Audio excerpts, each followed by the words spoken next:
All right. If by chance you're looking for Lloyd Williams, he is on. Oh, there. Okay. That's who I was looking for. Wonderful. I've been on. Okay, great. Well, good. Thank you for revealing yourself. Well, so if we have Mr. Williams, we're ready to get started. I'm Andy Rich. I'm Dean of the Colin-Powell School. I want to welcome all of you. The Colin-Powell School is the School of Social Sciences here at City College. And I want to welcome you to this important conversation, Uprising in Context, the struggle for racial justice in the United States. The unwarranted deaths of George Floyd, Ahmaud Arbery, Breonna Taylor join a long history of racist violence in the United States. These deaths have galvanized the American people. They've sparked a torrent of national protest and public demonstration. And it's all too common for racial injustice to manifest as racial violence, systematized by the very institutions that are charged with serving to protect our civic spaces. So we join the call for systemic change. We lift up all in our community, our students, our faculty, our staff, and our alums who are leaders in organizing for progress. And we come together for conversations like this one about how we got here and about how we move forward together. This is an event co-sponsored by the Colin-Powell School and by the Office of the President. And as we begin today, I'll just say this. This school and this college understand the struggle for systemic change in our society. We were founded on the premise that institutions can bring positive change in our world, not just impair it. And the history of this place, while it is far from perfect, points to that project as one that requires conversation and the engagement of ideas, but also concrete organizing and action. The project is about changing institutions, and it is about shifting power. And that's what CCNY and the Colin-Powell School exist to try to achieve in this city and in this nation. So thank you all for being here today. We will have a discussion that is led by some of the faculty and by leaders from the community.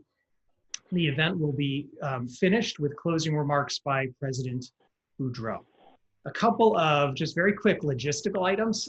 During the panel discussion, we're going to have plenty of time for questions and for engagement by the audience. And I want to encourage you to share your comments and to share questions in the chat space. We will draw questions from that space during the second half of the panel discussion. We are muting everybody, and we ask that you remain muted during the event. And I also just want to let you know that we're recording the event so that those who can't be with us right now will have the chance to view it in the future. So with that, I want to begin by introducing Mr. Lloyd Williams to share opening remarks. Mr. Williams is President and CEO of the Harlem Chamber of Commerce, an organization that since 1896 has been at the center of political, artistic, social, and economic progress in our community. Mr. Williams is also co-chair of President Boudreau's Executive Advisory Board here at City College. Lloyd Williams has been a leader throughout his career in advancing the rights and the power of Black Americans, and particularly all those in this community, Harlem. In a myriad of ways, he has brought progress to Harlem, and he has done it by bringing people together and insisting that we all be involved in making our voices heard. His family has been in Harlem for 5 generations, and he calls Harlem, quote, the most special place in this country. As he had said before, wherever you go in America, you will not find a community that is better known than Harlem, whether it's for history, politics, or its music. If you know there are people of color in America, you have heard of Harlem. And as one person who interviewed Mr. Williams recently said, Lloyd Williams is not just a prominent figure in the community, but also a leader and a role model. The hallmark of his success is uncanny. His accolades permeate the hearts and the minds of the Harlem community. Mr. Williams, thank you for being with us today. Let me turn it over to you. Thank you very much for the kind introduction. I will seek to not consume much of your time.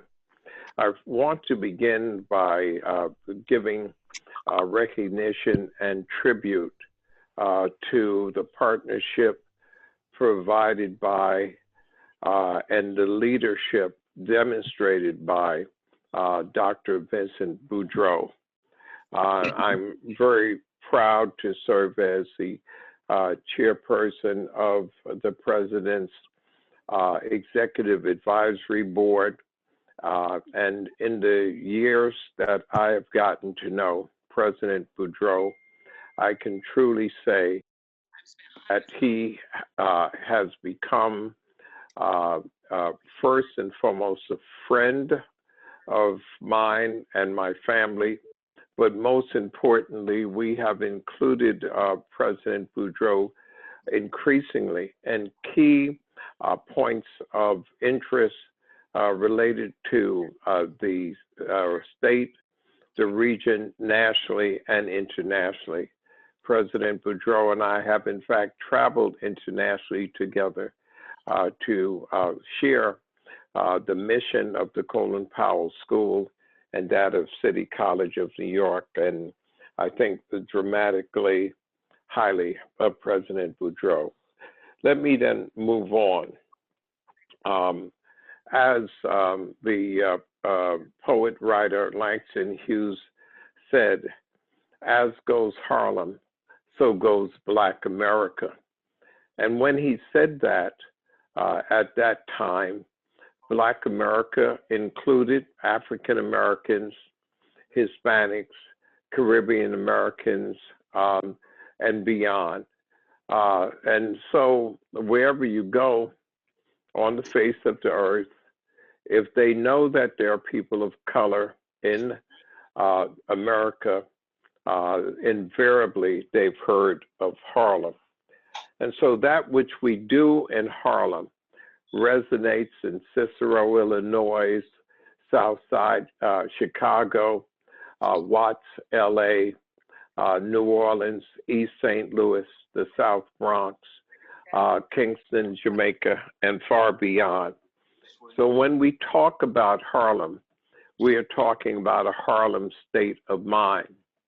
And I particularly connect this to Colin Powell, who, as you probably know, his family resided in Harlem, and his origin is from the country, the nation of Jamaica. So some of these connecting linkages is what we are talking about. So let's talk about where we are today. History has been my love of life. I eat it, I consume it, I teach it. And I want to share my view that this time, 2020, and these few months are the most critical moments in the history of America since the Civil War. I want to repeat that. I'm convinced that this time is the most critical moment in the history of America since the Civil War. We have over the next few weeks and couple of months conversion of 5 basic points. Clearly, COVID-19 and the hundreds of thousands of persons, I think we're all comfortable in understanding that before this year is out, we will probably be close to a number of 200,000 deaths in this country, recognizing that 100,000 took place in a 3-month period. But most importantly, those numbers are significantly and drastically undercounted. They do not take into account those who passed away in their homes. They do not have an accurate understanding of those who passed away in nursing homes and senior centers. They do not have an accurate understanding of those who are homeless, who have passed away. And they are absolutely dramatically off. And we may never get the true number of those who passed away in the penal system, whether it's jails, prisons, penitentiaries, and of course, the dramatic undercount those who passed away who are Native Americans. So when those numbers come, the COVID, so that's point 1. And now we have what I call the pandemic within the pandemic, and that is institutionalized racism, George Floyd, and the national impact and international impact we are seeing. Then we next have the political divide that is being aggressively promoted, particularly out of 1600 Pennsylvania Avenue. The next component is, of course, the November elections and what's going to happen in November. All of these things are converging at one time. And then there's this factor that is frightening, and that is a long, hot summer. A long, hot summer in America, where our children have been out of schools, some instances for half of a year. They have death in their families, in their neighborhoods. There's illness in their families and neighborhoods, and there's no one to tell them what to do, because they cannot come to any of us for direction, because none of us have experienced this. And so what's happening to our children? And now we are looking at the long, hot summer, and there are very few jobs available for them. There's despair around the nation and in their communities, and the possibility of an explosion, which I hope never happens, but certainly we would be ill-advised and not to keep our eye on that. And so we've done a couple of things so that I can finish and let you move on. In Harlem, we have created that which we call the Second Harlem Renaissance Commission. The name comes from the fact that this year, 2020, is the 100th anniversary of the Harlem Renaissance. And so with that in mind, we're looking at how do we move forward from this point? And we put two task forces together with the Second Harlem Renaissance Commission, one dealing with short-term initiatives, rapid fire, what's happening today with unemployment, what's happening with health discrepancies, what's happening with small businesses, etc. But even more important is the long-term agenda in terms of creating a blueprint for the future, because there will be another pandemic. It may be called a hurricane, it may be various things, but how are we going to prepare for the future? And the major reason for putting together this commission is to say to Southside Chicago, to say to New Orleans, to say to Watts, you guys have to start planning for your future.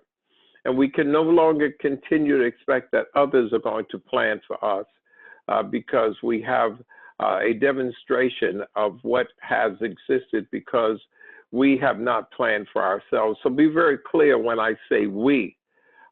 In Harlem, Harlem is an international community. It is made up of course, African Americans and Caribbean Americans and Hispanics. But there's the Jewish community, and there's the Greek community, the Irish community, the Italian community, the Korean communities, and all of them need to come together to be part of the commission to plan for the future. What is the new norm going to be with how we plan housing and how we plan public spaces, etc. And then lastly, we are inviting you to contact Dr. Boudreau, because in August, we're going to have an international COVID-19 impact summit, where we're going to bring people from around the world and of course the region and from our communities to talk about why was there such a disproportionate impact on communities of color. And what do we need to do to make sure that we're better prepared for whatever comes about in the future. So that's an overview of what we're doing. Anyone wants to reach out to me, they can do so by going to lwilliams@harlemdiscover.com. That's lwilliams@harlemdiscover.com, or call 212-862-6600. 7200, 212-862-7200. And we would love to hear from you. We would like to get your advice, your recommendations, your thoughts, your questions. And I turn the program back over, and I close by thanking Dr. Vincent Boudreau for his outstanding leadership. Thank you. Thank you, Mr. Williams, for being with us and for your leadership and your partnership with City College. I now want to turn it over to Bobby Derival. Bobby is the Executive Director of the Powell School's Master's in Public Administration program. He began that job just 7 weeks ago. He has never been on campus. He's never been to his office, but he has hit the ground running, and he has brought energy, vision, and leadership already to our MPA program, and he's played a major role in helping us to plan this event. So Bobby, thank you. Let me turn it over to you.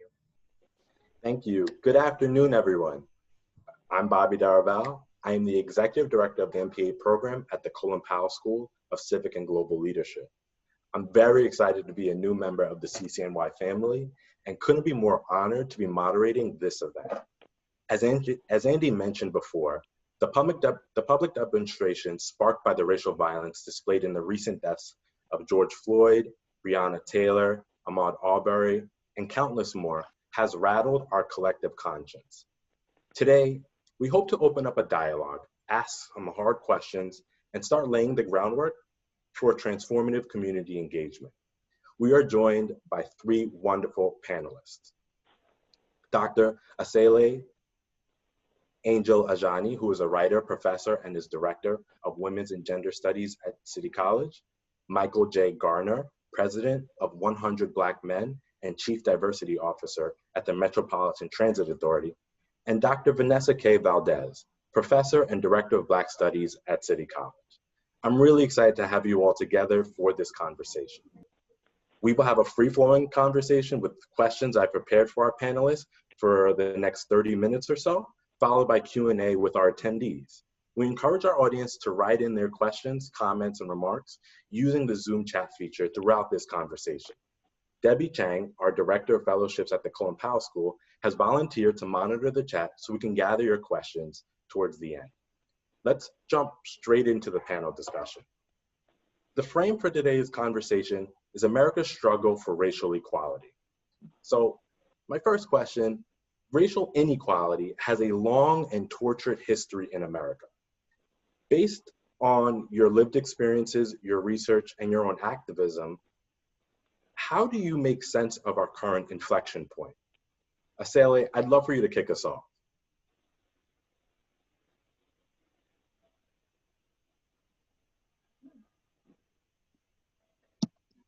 Let me apologize for a poor internet connection, so apologies for that. Also, I wanted to thank everyone who's joined, especially people from outside of CCNY and also across the pond. Hi, Julia, thanks for joining.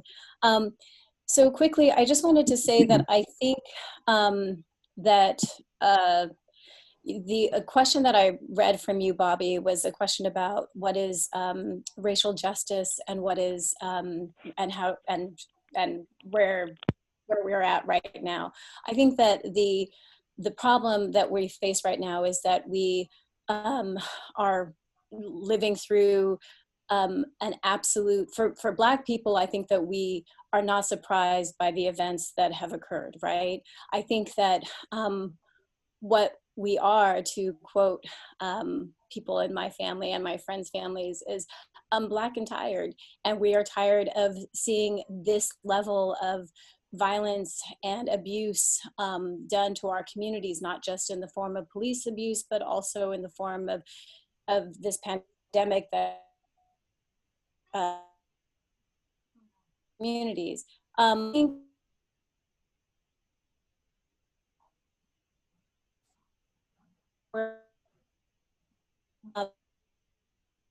Quote, folks who were organizing around Michael Brown's case many years ago, Black folks who live in communities that are highly surveilled we protested time and time again, from Michael Brown to Eric Garner. We make small incremental changes, but nothing really occurs. And I think that all of us are tired of seeing this. We see that, you know, the DOJ, every time we have a case like this, what they end up doing is they find constitutional violations across the board in police departments. We make these changes supposedly, and then what happens is that nothing changes, right? So I'm gonna stop there. I have a lot. Thank you so much. I want to hear what other people have to say. Thank you, Asale. I will leave it to the other panelists to please give us your perspectives on where we are now. You know, this is Mike Garner speaking, and I would like to also thank Dr. Boudreau for having this very, very important panel discussion. So kudos to his effective leadership. They say that leaders lead in a crisis or during a crisis, and President Dr. Boudreau is doing just that. Let me speak from the founding chapter of the 100 Black Men, the Vice President and Chief Diversity and Inclusion Officer at the nation's largest transportation network in North America. But I will also speak on behalf of the Garner family. Eric Garner was my cousin. And so just this past weekend, I was on Israeli news via Zoom. And the moderator asked me a question. Did we learn anything since 2014 when Eric Garner was killed? And the answer is yes. We learned because the leadership in Minnesota immediately fired the officers, indicted them, and arrested them. So as opposed to taking Eric Garner's mother and the family through 5 years of seeking justice, and the officer lost his job and his pension, and now he's suing to get his job back. If the leadership here would have fired him on the spot and arrested and indicted him, it would probably have been a better outcome. And so that's a lesson learned from 2014 to now 2020. We are living in perilous times. I liken this period to the turbulent 60s with the assassination of Dr. Martin Luther King, Robert F. Kennedy being assassinated, the Vietnam War, protests in the streets, Kent State University where those students lost their lives. And my grandfather would always say that if you live long enough, everything in life comes full circle. And as the Black community, we sometimes fall in the habit of fighting generational battles and losing the war. Because every 10, 20, 30 years, we are fighting the same battles and not winning that war. And so we need to focus on not only this moment, which has evolved into a movement. So for example, when Eric Garner was killed, that was the emerging of Black Lives Matter. Fantastic, because it's the younger generation now getting involved in civil rights protests and driving effective, efficient change. We need to come up with a solution that's going to allow us, the Black community, to evolve to mainstream America like anybody else in this society. And it's amazing that we are sitting here talking in the Fortune 500 capital of the world, but yet we have extreme pockets of poverty in this city. The South Bronx, the Bronx County is the third poorest county in the nation. How is that possible? By having all these corporations with billions of dollars of assets, and yet you can drive across the 138th Street Bridge and you will enter the third poorest county in the country. You know, I just think that we need to take this moment, institutionalize it, great minds coming together and creating sustainable solutions which will eradicate poverty and racism. So thank you to President Boudreau, to Andy, to everyone who was on this call. I appreciate Lloyd Williams speaking about Reconstruction, right? That moment where there was a concerted attempt at some point to expand, right, to make right what was happening and expand our definition of citizenry and expand nation, right? And we know what happens, that experiment went horribly wrong, not because there was no will at the time, but the will of white supremacists at the time was greater. We are a country that is built on a capitalist, white supremacist, patriarchal structure. And so the idea that this is somehow new is, as Asale said, like, I mean, if you are Black in this country, this is the ongoing battle, right? This is not only is it not new, it is existentially exhausting, right? If someone reads Claudia Ranking's Citizen, where she has a litany of just both micro and macro aggressions of racism, you can understand like how this is every single moment, right, of one's existence. And so the fact that we are in a moment, partly I think due to the fact that because of the pandemic, because there are no movie theaters, because you can't turn on, you know, Sunday or Monday Night Football, because you can't watch the baseball, because there's no distraction at the moment. And people were horrified in witnessing a modern day lynching, right? But we know that this happens all the time, right? Sadly, right? But it is not a surprise. We don't, you know, we don't acknowledge that we are currently on Lenape lands. We don't acknowledge enslavement in this country. We don't acknowledge on a formal level, not those of us who teach it in our classrooms, but in an institutional level, there is a reason that up to 80% of industries across the board are mostly white men, right? That's white supremacy. White supremacy isn't just the KKK. White supremacy is, what do our institutions look like? Who heads them? How is power shaped, right? And so the moment that presents itself at this moment is one of a complete reconsideration, right? Of how we envision what we want this country to look like. Wow, thank you so much for starting us off and sharing these valuable perspectives. You know, so much of what we see, which is all too common, sometimes it's death by police or it's death by vigilante. And typically it's framed as bad apples versus a bad system. So what I want to do is give an opportunity, and Vanessa, I would love to start with you to kind of unpack, you know, this concept of white supremacy, racial inequality, and social justice. What are these terms, and how do we grapple with these different concepts? Yeah, so I actually want to start with when you just spoke now about the police, right? So the roots of the police are in slave patrols in this country, right? i.e. groups of people who were hired to make sure that property, i.e. enslaved bodies, were under control. They could not self-liberate. Like those are the roots of the police. And so when we have these questions, like in this country historically, right? So when we have these questions about, well, you know, I think for many of us, I just did an independent study this past semester, and what my student and myself, what was hard for her to grapple was, because we were talking about racial disparities, we're talking like across, again, medicine, health, in bank loans, sentencing disparities, right? Again, across the board. And she could not, when we talked about within the healthcare system, she could not understand, she couldn't grapple with it. And I said, well, one view is that we are not human.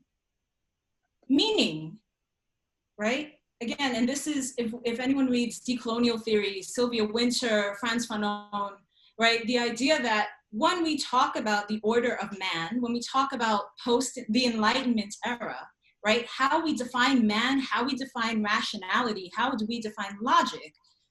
Peoples of African descent, and most peoples, quite frankly, who weren't on that continent, well, even though there were people of color on that continent, they did not fit as per those definitions, right? Thereby enabling and facilitating an expansion of an enslavement system, right? And so if you grapple with that, our very definition of humanity, do we fit there, right? Now we as people of color, as people of African descent, as Black peoples, we know that we do, But it is obvious to me that when we look at sentencing disparities for same crimes, when we look at housing disparities, redlining, all of those inheritances, right? What Tadia Hartman calls the afterlives of slavery. It is quite clear that our institutions, like the Electoral College, the roots of the Electoral College, right, in this country, all of that comes out of a very specific historical moment in this country. And so if anything, you know, I think we are in a moment of not only, yes, envisioning a future, but it is incumbent upon each of us to know what our history is, right? And to educate ourselves and become more fluent in all of these conversations and all of this vocabulary. Wonderful, thank you. Asale and Michael, I want to give you an opportunity to add anything to that topic before we ask another question. Yeah, I just want to talk about the historical nature of this country. How we were built on rebellion, the rebellion of a British tea tax. And one of the first uprisings was a Black man being killed, the second uprising. And so when I hear people talk about we want our country back, I'm puzzled and perplexed. What are you talking about? We've been here since day one. So your country? No, this is our country. Let's talk about the evolution from slavery to Reconstruction. Whenever Black people in this nation thrive for a small period of time, there is pushback. Slavery, Reconstruction, pushback. In some southern states, as you know, there were more Blacks than whites in some of those southern states like Mississippi and Louisiana. And so when we got the right to vote, we voted in local elected officials, statewide elected officials, and governors and congresspeople. When the troops were removed from the South, that was the emergence of the Klan. There was a great documentary called Slavery Under a Different Name or Another Name that was aired by PBS. And if you were Black, and if you were standing on a street corner back in around 1905, 1906, and if the constable came and asked you for some ID and you could not produce the ID, he would arrest you. And the first person or the first company that came to bail you out, you had to work for them for a period of time, a year, 6 months, whatever the case may be. And then you talk about the chain gangs in the South. So I'm sitting here in New York City simply because of one reason: labor. My foreparents moved out of North Carolina as sharecroppers because the war shut off the European labor supply, and Blacks came up out of the South to fuel the manufacturing process. And so we rolled that into prosperity until we exported manufacturing. And so now you have all these cities, these Rust Belt cities, that are trying to figure out how they can reinvent themselves, like Pittsburgh, which reinvented itself into a actual medical corridor. So we are here because of labor. Slavery, labor. Migration, labor. And so this country was not created with us in mind, as everyone knows. And so we're still trying to get this thing right about how Black people in this country can become part of mainstream America. We're still grappling with that. But I would surmise, and I'm confident, hopeful, and faithful, that like-minded individuals, once again, can come up with sustainable solutions that will allow us to, in fact, do that. And I would end by saying this. During the radical times of the 1960s, when there was urban unrest in the streets, the federal government created social service programs, Model Cities, Head Start, CETA, college scholarships, BEOG, SEOG, TAP, and what have you. And those of us who were students at that given point in time, from the late 1960s to the early 80s, we rode those social programs. We went into the mainstream. We became employed. We integrated some of these corporations. And government is the largest employer of the Black community in this country, because the private sector never hired us the way that they should. And we thrived until 1980-81 with the election of Ronald Reagan. And Ronald Reagan began to turn the clock back on all of those programs which we thrived on. So for example, City College, at some given point in time, it was free to go to City College. There was no tuition to attend City College. And so I'm just saying that prosperity, pushback, slavery, Reconstruction, pushback, the election of David Dinkins, and then Rudy Giuliani, pushback, the election of Obama, 8 years. Now we are being pushed back. So history has a way of recycling and repeating itself. And we're almost back to 1980. I'm sorry, the 1960s. Bobby, I know that you have a question that's going to be building off of what Michael just said, but there were a couple of things I wanted to also bring up that to underscore something that Vanessa said, which I think is really important, which is the question of both white supremacy and racial violence and policing, which is sort of what we were also talking about. The question of what the US is built on is really a culture of complicity and genocidal practices and policies that have absolutely decimated African and our history. So even if we have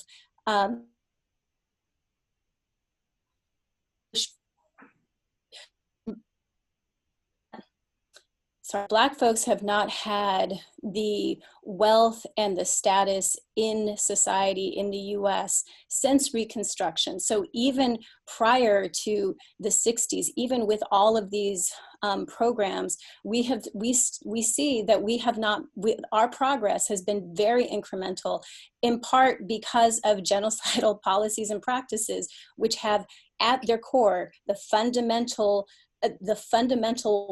rule to make sure that Black folks and other communities of color do not advance, right? And I know that sounds extreme, but let me just say that the racial violence is manifested in our culture on every possible level. So from housing practices, education, the criminal legal system, voting, foodways, all of those things have at its core racial violence. And we see that through just the other day, the Washington Post published the report about how Black folks have not advanced in this country since the 1960s, right? I mean, you can have a poor white household make 10 times more than the equivalent household for communities of color. And then the final point that I wanted to make, and I know you want to go to the question about Obama, I'm sure, but this also is under Obama. What policing does and what policing has been, as Vanessa pointed to, 400 years of controlling and protecting property.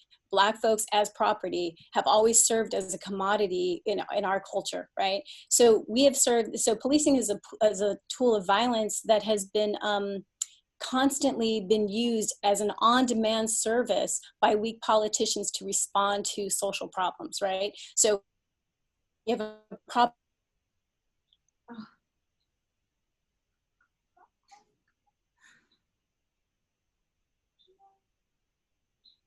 Asale, I think we are having some connection issues.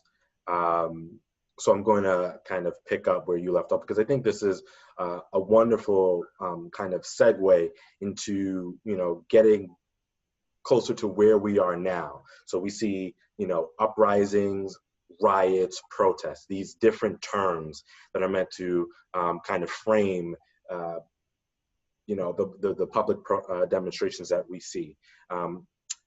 My question to the panelists are, what is the best way to describe what we see happening abroad, both in the US as well as abroad? Are these uprising? Are these riots? Are they protests? Do these terms in themselves actually matter in how we describe what we're seeing? Vanessa, I would love to get your top line perspective. Yes, yes, language matters.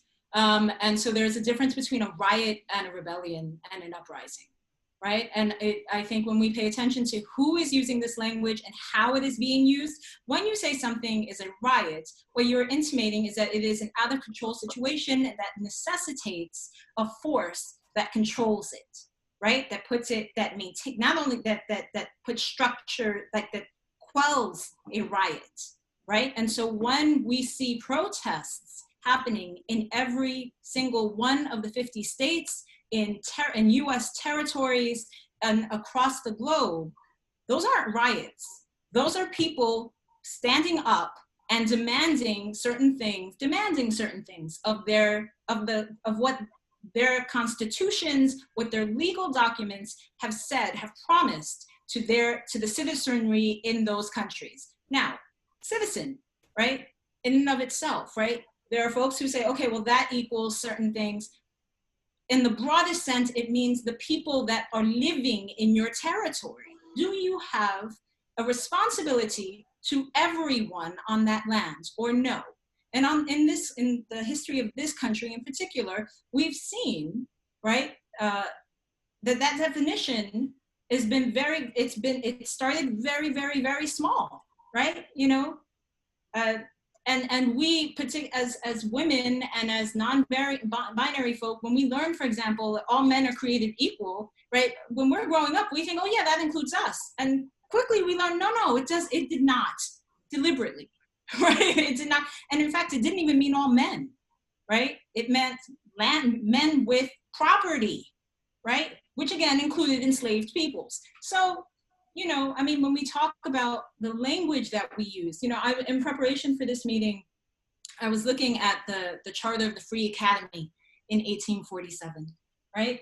And I was reminded that in 1847, slavery was still happening in this country. In 1847, in New York City, there were still peoples who were enslaved. And so I'm fairly certain that my peoples were not included when one was thinking about in the founding of this very institution. They were not included under, you know, the children of the working class, because that is not the definition of working class in New York City at the time, right? And so, yeah, I think the language that we use is critically important. I also did want to encourage Asale, if she can, she's probably trying to do this, to call in at least, because she is making incredible contributions to this conversation. And I feel like I don't want to miss anything that she's saying. Thank you for that, Vanessa. She did just dial in, so she's on the phone now. Okay. Asale, can you hear us? I can hear you. I hope that by turning off my video, you guys can hear me as well. But I'm here, so I'm just going to step back for just a moment because I missed almost half of all of what Vanessa just said. But so, yeah. Well, I would love to actually engage you, Asale, because it's funny. We're actually segueing directly into a place where I think you can speak from a position of strength. I have a question about how do we protest safely in this age of militarized police, right? What we see in these protests, in this uprising, in this, you know, rebellion that's felt across such a diverse group of Americans, right? When we look outside and we see on our TV, on our social media feeds, we see such a collection of all the different colors that are protesting. And you talk about violence and institutional violence. How do we protest safely? How do we protect our voice when we are trying to instigate and activate change in our communities? Okay, so let me share a screen with you. This is what I give my students often, and people who I work with and organize with. So here, this is a quick sample. Can you all see this? Yeah. Yes. Okay, so for folks who are going to be going out to protests or organizing protests, documented and undocumented folks, here, please go to the ACLU website. They have a lot to offer. Here are some highlights. So you're in your strongest possible place when you are in public forums, the streets, sidewalks, etc. Private property owners, if you're doing a protest or participating in a protest on private property, you need to understand that you're okay as long as the owner is fine with you being there. The police have to treat protesters and counter-protesters equally. They can allow antagonistic groups to stand side by side. And also remember that when you are present in any public space, you have the right to photograph anything in plain view, including federal buildings and the police, okay? Here's another thing. The police cannot confiscate or demand any of your phones, anything, right? If you're videotaping, you have to, in the state of New York, you can actually both visually record and audio record the situation. So you're fine. But it's important to know that if you are stopped by the cops, do not physically try to resist an officer. The police cannot detain you without any reasonable suspicion. And if you are held or stopped, ask if you are free to go, and when they say yes, just walk away. If you are detained, ask the officer the crime that you are suspected of committing, and know that they can't detain you for any reason without a due cause. Okay, the last slide that I have here is that if you are held, you can make a local call. They're not allowed to listen. You have to consent. This is an important piece. You don't have to consent to any searches, okay? You don't have to consent to, you don't have to give the police any information. You can give them your name, but you don't have to allow them to go through your belongings, and they don't get to ask for your immigration papers, okay? If you do say anything, if you allow them to look through your things, they could use that against you, okay? They can't demand your phone. They can't demand.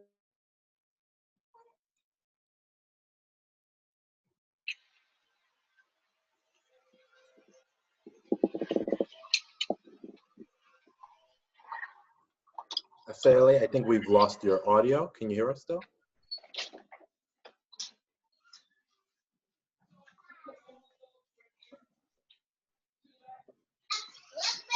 So, hello. Michael, I would love to kind of pick up on something that you mentioned with regard to this question of what happened in the late 1960s, what's happening now, right? Is this the birth of a new movement? How do you see it kind of from where you sit? You know, I think so. I think if you want to call it a riot or uprising, I think that there's signs of frustration. If you want to call it a tipping point, you can. I mean, Malcolm Gladwell outlined in his book that he wrote, the tipping point. But we are seeing the same type of frustration that we saw in the 1960s. Although there's different generations coming together to protest, it's the same thing that happened in '68 with the Reverend Dr. Martin Luther King and H. Rap Brown and Stokely Carmichael. They were not united. They didn't like a nonviolent protest movement because they understood that our country is built upon and was created with rebellion and violence. It's amazing to me as I look at both Malcolm X and the Reverend Dr. Martin Luther King, both of them wound up being executed in some shape, form, or fashion. And so you're talking about what should happen, what's supposed to happen, but we all know that as the Black community, that we're not treated fairly. We're sometimes stopped for no reason at all. You call it profiling. We are, if you look back into the 1960s in Chicago, with the assassination, execution of the Black Panther Party, Mark Clark and Fred Hampton, where the Chicago PD conducted a pre-dawn raid and killed everybody in the apartment, including women and children. Some survived. That was an execution. I'm not sure if it's possible to have a non-violent, successful protest. What's happening now is the same thing that happened in the 1960s. When CBS, NBC, and ABC started broadcasting to white America how Blacks were being treated in the South with water hoses and German shepherds, simply trying to exercise their right to vote. That's when the movement was in fact created. And Dr. King, he did great work with a civil rights movement, but when he spoke out against the Vietnam War and started focusing on human rights issues, that's when everybody, not everybody, but a lot of people turned on him, including the progressive movement back in the 1960s. So we are at a point in time right now where history is repeating itself. We are at a crossroads of whether or not we're going to benefit from everything that's happening now, and once again create sustainable solutions that will allow the Black community to finally engage in the economic freedom of this country. But that question remains, because now everybody is reaching out to the Black community with resources now. Just as the 100 Black Men, the president and CEO of Moet Hennessy approved a deal for us to give $1 million in identifying small Black businesses in the city of New York. So we're going to be giving out grants to the tune of $5,000 for smaller minority Black-owned businesses and $10,000 for the larger Black-owned businesses, as a way of providing relief to these Black businesses who are caught up in a health pandemic and an economic meltdown, because it was just announced yesterday that we entered into a recession in the month of February. And we know the word recession in the Black community, it means a depression. And now we're focusing on and mired and engaged in a civil rights uprising. Wow. All this information has been absolutely incredible. Vanessa, I would love to go to you next, but I think maybe now would be a great time to kind of open up our discussion to community questions. And Vanessa, I think you could take the first stab. Debbie, thank you so much for helping us out with the community questions. I'll relinquish the floor to you to choose what you thought were particularly useful for our conversation. Sure, happy to help. And I'm going to try to combine a set of questions in order to make this a slightly more efficient process. So I'll do my best to try and consolidate some of the audience's comments. So as a panel has pointed out already, one way in which we see the embodiment of white supremacy is that the most powerful people in our country are white. And so there have been a couple comments in the chat box about the book White Fragility. Dean Perkins posted a table that shows that 100% of the 10 richest Americans are white, 90% of Congress are white, 90% of governors, et cetera. But also the vast majority of teachers of our children are white, about 82%. So the question is, how can we empower our children, especially our Black and brown children, when we are trusting their education to those who cannot or will not understand their everyday struggle? How can we re-educate ourselves in a way that doesn't reinforce imperialism and white supremacy? You know, it's simple, and I'll take the first stab at that. I'm not an educator, but in my role as president of the founding chapter of the 100 Black Men, we have the ability to mentor our young Black men. As I tell our students that always major in something that's going to allow you to get your hustle on and become part of this economy, but always major in Black history, so you understand who you are and from where you came from and the struggle of your forefathers, and that you're not just starting this from ground zero, but there's a whole history that we've been involved in the building of this country, in this nation. Let me just pivot for a second I was born in Harlem, but grew up on the south side of Chicago. One thing about the south side of Chicago, even today, that it's the most segregated city in the country. But segregation created Black wealth. And because when you couldn't go downtown Chicago to shop, you shopped in your own neighborhoods. And segregation created Black wealth. So in 1980, if you were in an African country, you may have saw an Ebony magazine or Jet magazine or Johnson hair care products. All of those products were manufactured out of Chicago. And so at one given point in time, Chicago had more black millionaires than any other city in this country because of segregation. And so, yeah, I mean, that's my point. I appreciate the point, because I think the idea of education is one that is very pertinent to us at the City College of New York, not only as professors, but as an institution that has a school of education.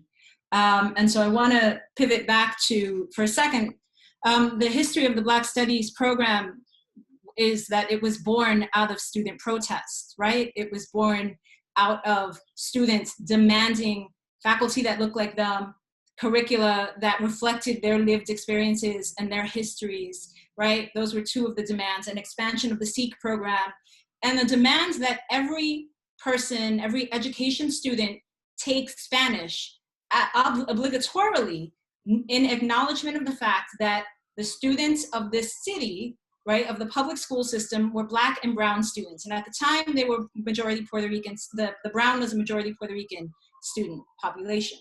And so the idea, for example, that every education student had to take Spanish, right, was one that was meant to lend at least some kind of empathy towards that community, and also to be a better teacher, right? I think that when we are, how we train our educators, right? I, as in my role as a professor of Spanish, I see students who are co-majoring in Spanish and education. And so bilingual education or secondary Spanish education. And so I'm very aware as a professor myself of a transparency in my own pedagogy, right? And I welcome them to question every single thing I do, right? But I should also be able to explain every single thing I do.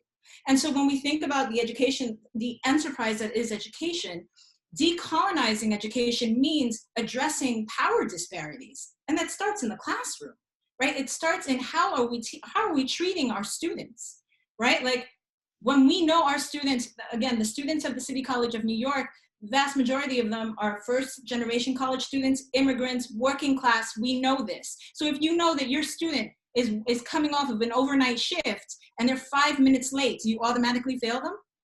Because, well, that's an absence, boom, there you go. I mean, many of us, the faculty, many of us were trained at either Ivy League schools, Research One schools, where when we were in college, we didn't have to do anything else but attend class. That's it. And for some of us, we were also work study students, right? I'm a first generation college student.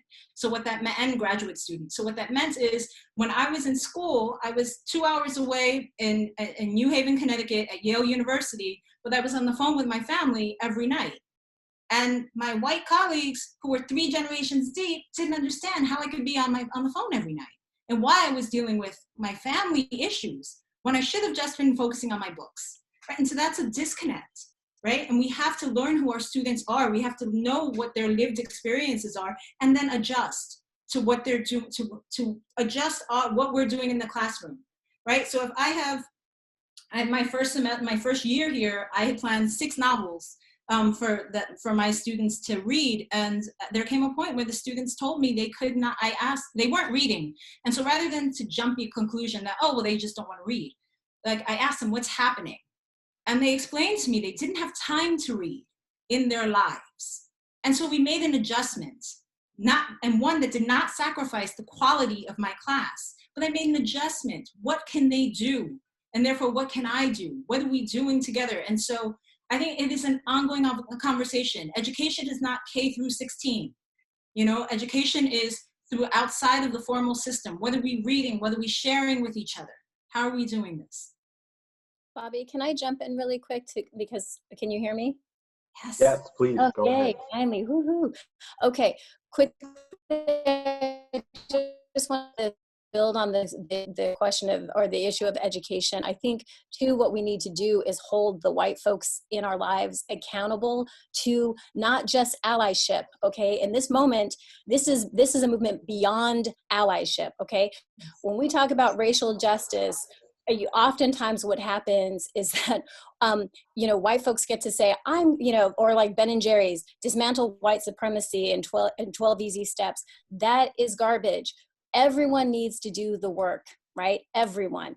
And so, you know, the problem with talking about racial justice is that it oftentimes falls on communities of color, Black folks in particular, to do the educating, to do the training, to do the labor.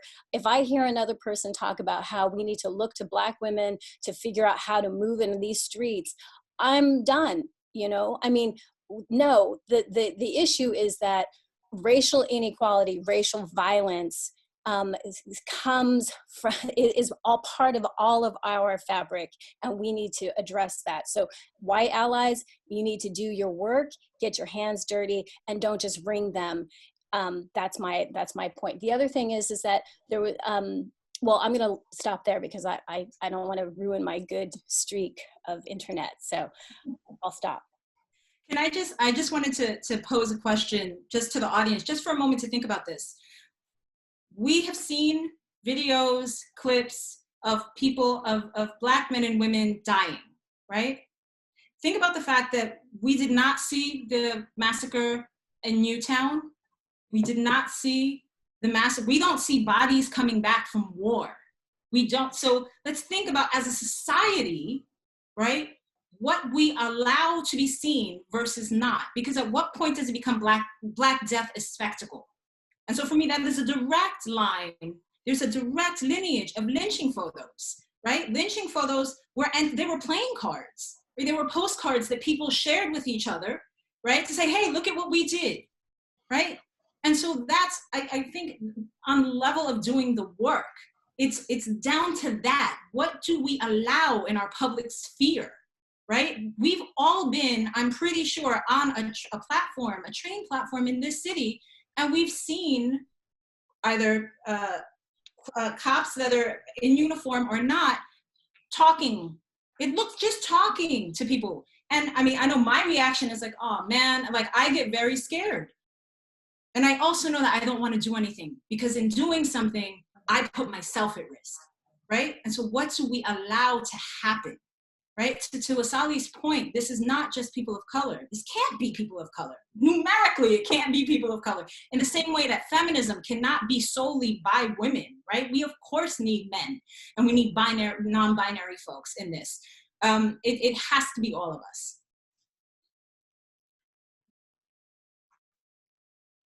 All right, next question.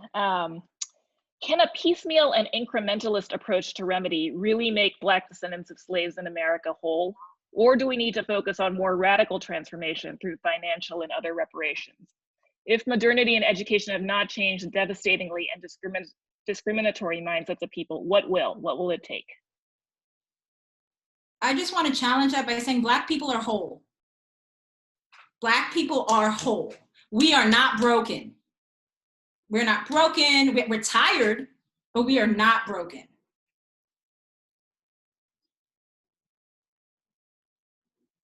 That's it, Michael, and because I just answered the other one really long. Go ahead, Michael. You know, I just think that we just talked about the tipping point.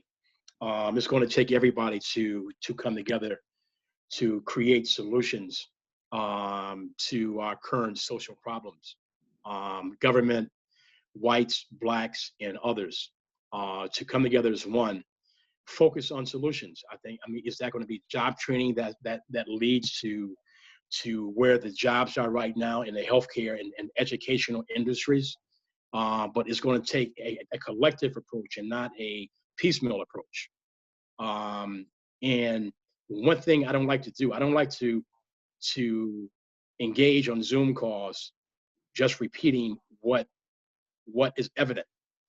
There needs to be immediate action steps after the Zoom call, so we can start the process. So for example, 100 black men getting $1 million from Moet Hennessy to give to black businesses. That's an action step.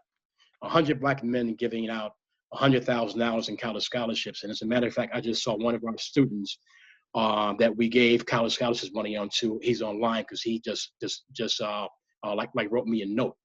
There has to be actionable items focusing on sustainable solutions.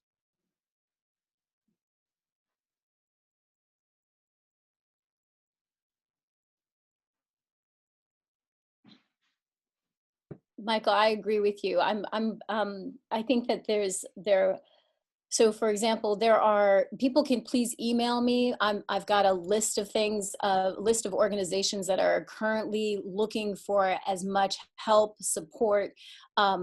You can join me. We're talking about, prison to college pipeline work that I do, and also people who are talking very adamantly and working very fervently to defund our police, to abolish prison systems, to change the way that the criminal legal system is operating. So please email me, because I'm worried that I'm gonna get cut off again. But my email is angel-ajani@ccny.cuny.edu. And I'm happy to share that information with you. Thank you so much. I want to, be respective of time.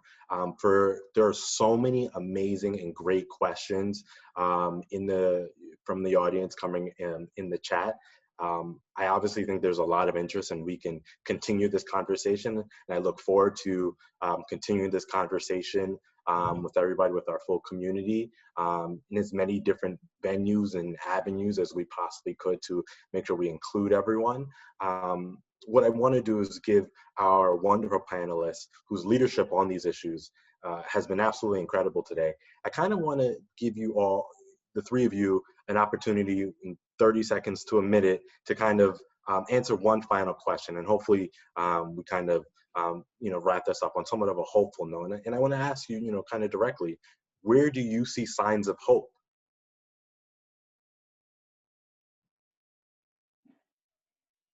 Asale, good.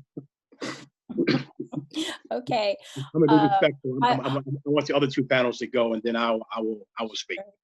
Okay, I think I see signs of hope in what I consider to be the radical call for the changing, the defunding and the redistribution of wealth.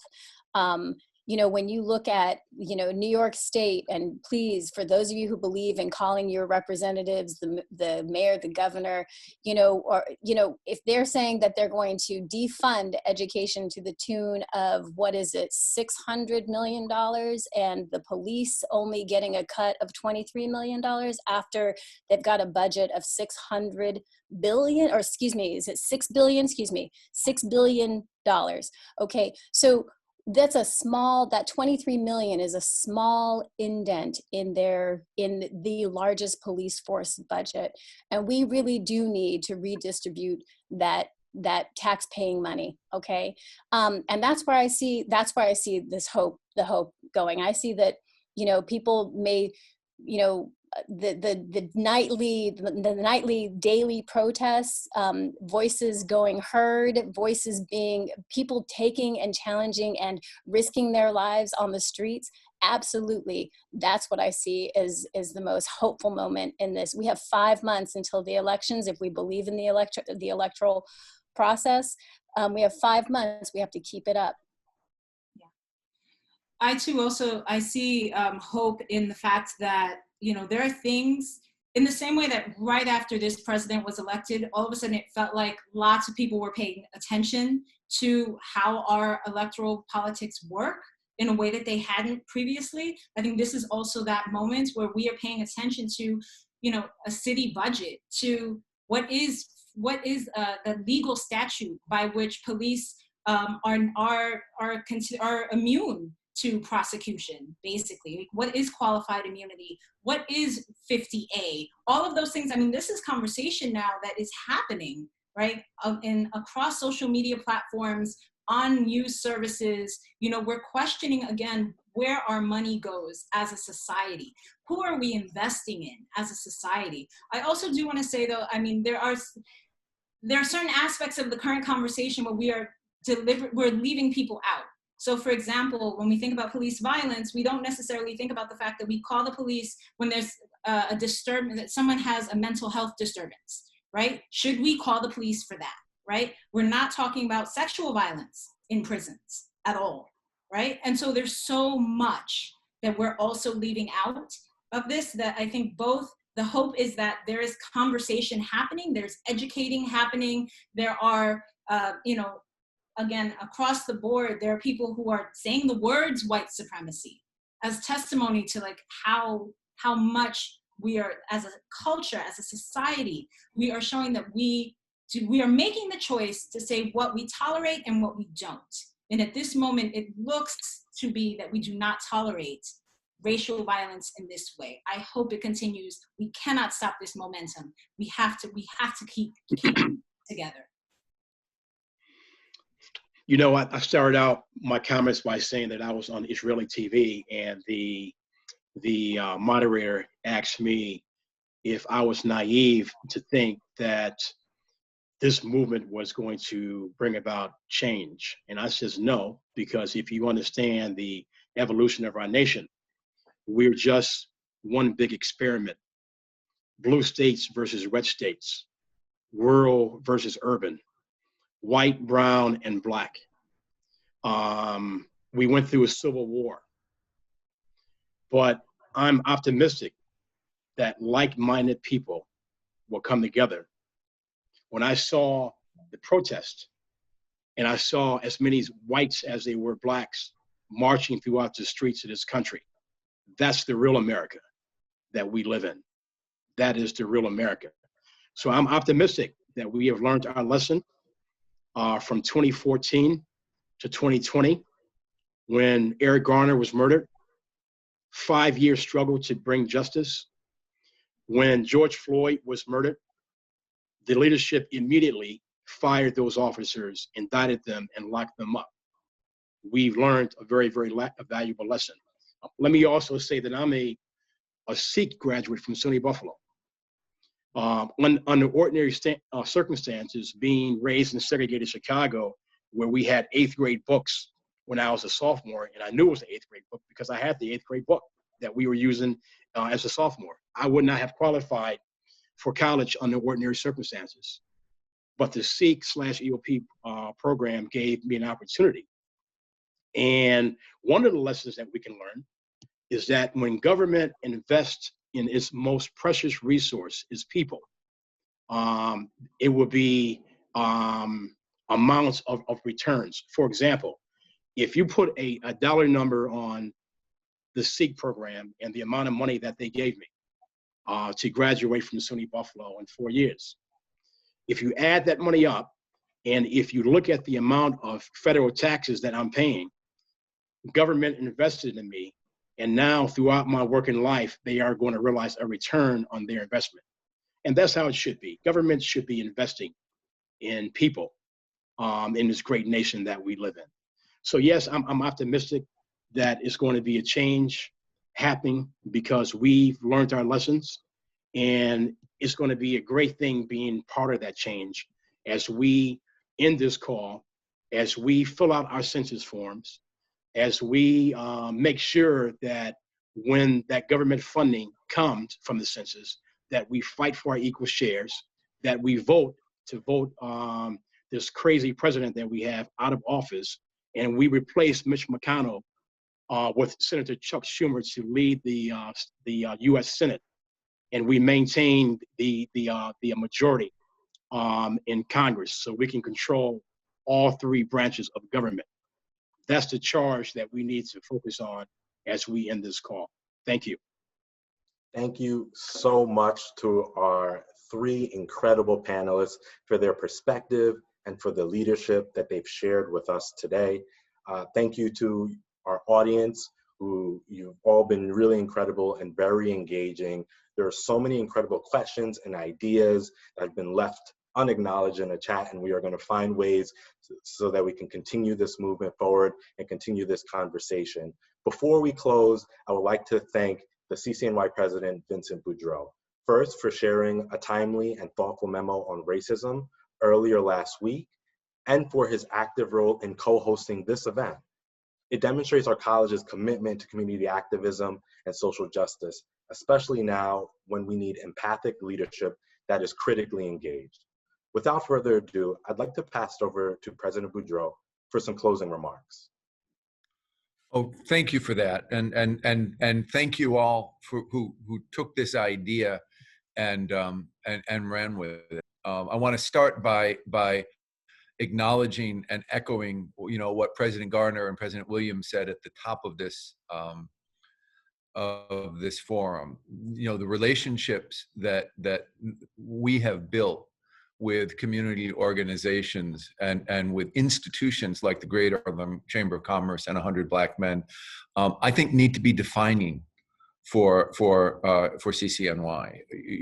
I've been in this job for now a little more than 3 years, and what I will say is at the very beginning of that, we had some conversations about what the relationship between the college and the community needs to be. And one of the things I said back then is that my now almost 30 years at City College, I never felt like as an institution, we were sufficiently interested enough to embrace the opportunities and also the struggles of our neighbors in Harlem and Upper Manhattan, Inwood and Washington Heights. And what I heard from institutions like the Chamber of Commerce and leadership that Mr. Williams provides there, or places like 100 Black Men and the leadership that President Garner supplies there is, finally, we've been waiting for the college to, we've always had individuals, programs, faculty members, student groups that have as individuals done tremendous work in the community. But as an institution, City College needs to be of the city, and the part of the city that we are most closely allied with is Harlem and Upper Manhattan.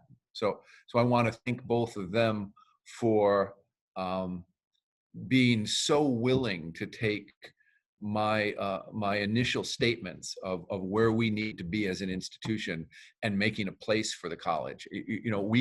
We do, the presidents of CUNY do, especially now during this moment, we do meetings pretty much every week. And the last meeting we did, we were asked as presidents to talk about how we were doing and what our experience was. And a lot of people talked about how they were thinking about their responsibilities to their campuses and their students. And I'm with them. I'm concerned about those things as well.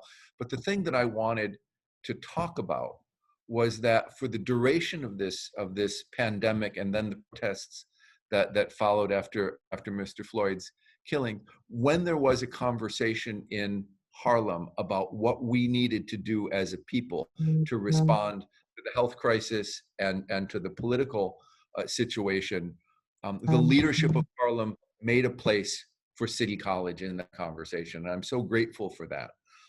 Bobby, if I could, I want to just talk a little bit about the memo that I wrote to the campus, and if people didn't get a chance to see it, I want to talk about the two things I said there. The first thing I said, and it echoes things that Professor Valdés said earlier in this conversation, is, but for cell phone videos, but for the almost incessant evidence of the everyday burden that people of color feel this, microaggressions, call the cops because you're having a barbecue, kneel on somebody's neck. But for that, we wouldn't be at this moment. We wouldn't be at the moment where a broader society acknowledges that despite the victories of the 60s and the 70s, despite the erection of a formal structure of laws, equality before the law, right to vote, formal desegregate. We have all kinds of rules that desegregated our schools, and we have looked at a resegregation of American schools, pretty much since those laws were promulgated. And so we need to look beyond the formal legal structure that was erected in consequence of the civil rights movement and begin to look at actions of people that are documented day in and day out about how those structures are thwarted.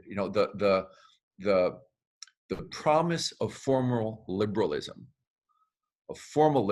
is we will give you a series of rules that on their face seem fair. And then we'll let everybody compete with one another under those rules. And whatever the outcome is, because the rules are there, must be fair. It must be a fair reflection of people's capacity and potential. And so if systematically there are different outcomes, if systematically white privilege is reproduced generation after generation, that must be just how, that's fair.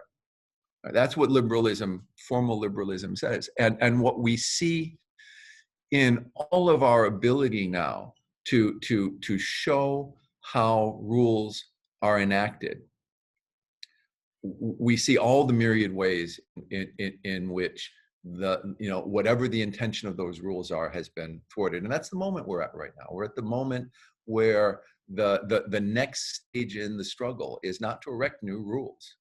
It's to figure out how we can drive behavior within those rules in ways that are more just. And so the memo that I wrote really makes two pledges. And the first is a pledge, there are many people on this call who are City College folks, staff, faculty, students. And the first part of that memo is a pledge that says, given where we are historically, given what the college's historic mission is, and what the failings of the formal structure of rules, regulations, and institutions are in terms of racially just outcomes, I would like to charge the college, charge instruction that happens in the college with figuring out how to equip our students when they graduate with the tools necessary to move us towards justice. And part of that, and Michael Garner spoke to this, part of that is knowing your history. Part of that is figuring out, what the actual story is of who you are and how you got here.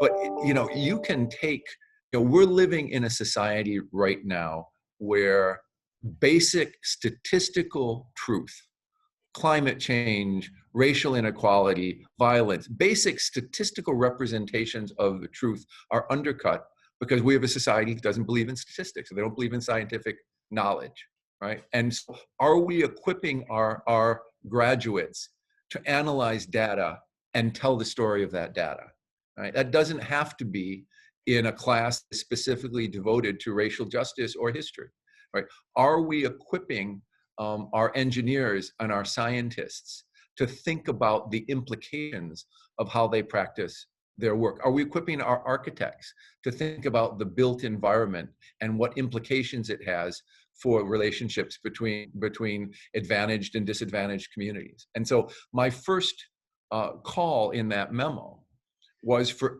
every one of us who is instructing our students to think about the skills and the knowledge and the motivation to take on, what I think is not just the most,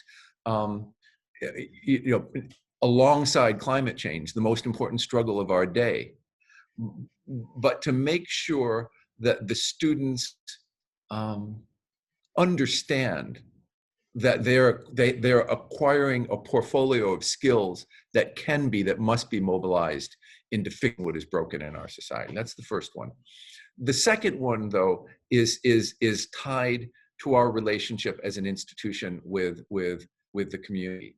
We can't stand outside of this struggle. as an institution, it's not just, we can't limit our responsibility or our role or our mission to merely teaching generations of students that come through City College.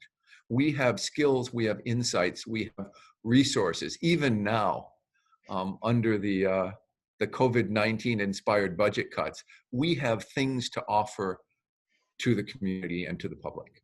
And in my head, I've always thought that we can be two things at City College. We can be a school, a place where young people come to be taught and they graduate, or we can be an institution that includes our educational function, but also gathers, mobilizes, builds on the knowledge, expertise, programs that we have, and sends them out into the world to find partners to do work with.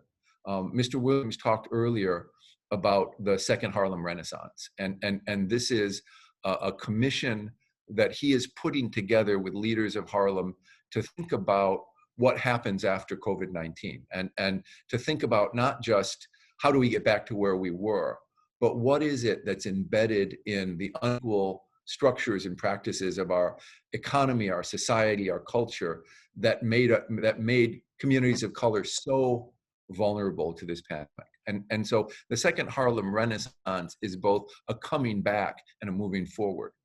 And what I have pledged to do is to work with various departments, individuals in this college, in our education school, our engineering school, the Colin Powell School, to figure out how we can take the knowledge that we have on this campus and in partnership with people in the community, participate in that commission, participate in making sure that the thing that we stand for as an institution, not as a school, as an institution, is a commitment to mobilizing our expertise and our resources in the service of justice.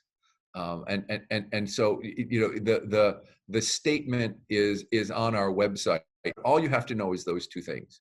That I am urging everyone who teaches at our institution to think about the skills that we're imparting to our young people that will allow them to be activists in this struggle, even if they never march, even if they are simply, in the office that they are employed in at some point, mobilizing knowledge to make sure that we're moving towards justice, and pledging the institution to work in close partnership with the leadership of Harlem and the leadership of New York and the activist leadership of our communities to make sure that we are contributing, not just as individuals, but as an institution. So I want to thank Andy and Deborah and Bobby and other people in the Colin Powell School who I know were agitating for this kind of a forum. I'm so grateful that we had such strong representation from our community partners, from Michael Gardner and from Lloyd Williams. And I appreciate the conversation. I hope, in the spirit of my first charge, that this is one of many such discussions that we will host in the service of this struggle. So thank you, everybody. Great. President Boudreau, thank you very much. I want to thank the panelists. Bobby, thank you very much for helping us put the event together, making it so rich and meaningful. There's clear interest in continuing the conversation, and Bobby and Vanessa, Asale, we hope others will be part of the conversation about how we move this forward. Thank you all very much for being with us today, and take care. Take care.